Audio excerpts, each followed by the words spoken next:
Alors, bonne nouvelle, le coût total de possession de la voiture électrique serait officiellement inférieur à celui des véhicules essence et diesel dans la majeure partie de l'Europe selon l'ISPLAN. Les prix d'achat en baisse et les frais variables plus faibles expliquent en partie ce revirement. La sixième édition du Car Cost Index de l'ISPLAN est inédite. C'est en effet la première année où le classement est en faveur des véhicules électriques qui deviennent plus compétitifs que les diesels et essence sur la plupart des marchés européens et dans les différents segments citadines compactes et routières familiales. Avant tout, l'ISPLAN revient sur le TCO, moyen, toutes catégories confondues, sans grande surprise. Là où l'automobile coûte le plus cher, c'est en Suisse, avec un TCO de 1138 euros mensuel, alors qu'il est de 743 euros en Grèce, montant le plus bas d'Europe. La France est quant à elle dans la moyenne, même si le TCO dépasse celui des Allemands, de plus de 100 euros quand même. C'est désormais incontestable, la voiture électrique est compétitive et devient moins chère à posséder qu'une essence, une diesel, mais aussi et surtout l'hybride rechargeable qui est la catégorie la plus chère. Dans la plupart des pays européens, à l'exception de certains marchés de l'Est, sur tous les segments, citadine compacte familiale, la voiture électrique vous coûtera désormais moins cher qu'un diesel ou qu'un essence. L'Isplan prend notamment l'exemple de l'ID3, la plus compétitive que l'ensemble de la gamme Golf, diesel, essence et hybride, dans une grande partie de l'Europe. Toutefois, le graphique ci-dessus, qui prend les prix pratiqués hors taxe, tord visiblement le cou à certaines idées reçues. La part, l'assurance ou encore de la fiscalité sont relativement proches. Je pense qu'ils ont oublié la part de l'assurance, hein. Mais c'est aussi le cas de l'entretien. Évidemment, il s'agit bien du pourcentage et non de la valeur absolue du coût. Là où l'électrique se démarque sans surprise, c'est sur les frais variables, et en particulier le carburant, le coût kilométrique des véhicules électriques est fortement inférieur à celui du thermique. Ça, c'est quand même son point fort, évidemment.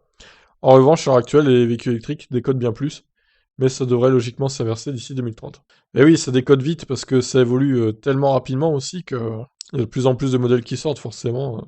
Donc voilà le coût hein, d'utilisation par rapport au pourcentage. La décote est plus forte hein, sur l'électrique, hein, c'est ce qui est en bleu là. 57%, c'est énorme. Fuel énergie 10%, hybride rechargeable et diesel égalité. Alors, assurance, étonnamment, c'est légèrement plus haut que le reste. Ce qui est assez étonnant pour le coup. Le RMT, Repair Maintenance on Tires, c'est tout ce qui est, bon, bah, l'entretien en gros, c'est bon, c'est un peu plus cher aussi, bizarrement. Et l'intérêt, 7%. Bon, là, en tout cas, ce graphique, il va pas trop en faveur du VE pour le coup, hein. À part évidemment le fuel énergie, qui est largement en faveur par rapport au reste. C'est logique en même temps.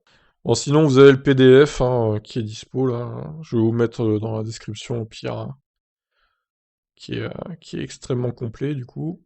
L'électrique est plus abordable que le pétrole ou le diesel, enfin que l'essence ou le diesel, dans le segment D1, dans la majorité des pays mesurés du coup. Segment D2, idem. Ouais, là c'est quand même plus de graphiques intéressants là, clairement. Bon bah voilà, hein, les VE. Par contre le B1, ouais, si c'est bien aussi.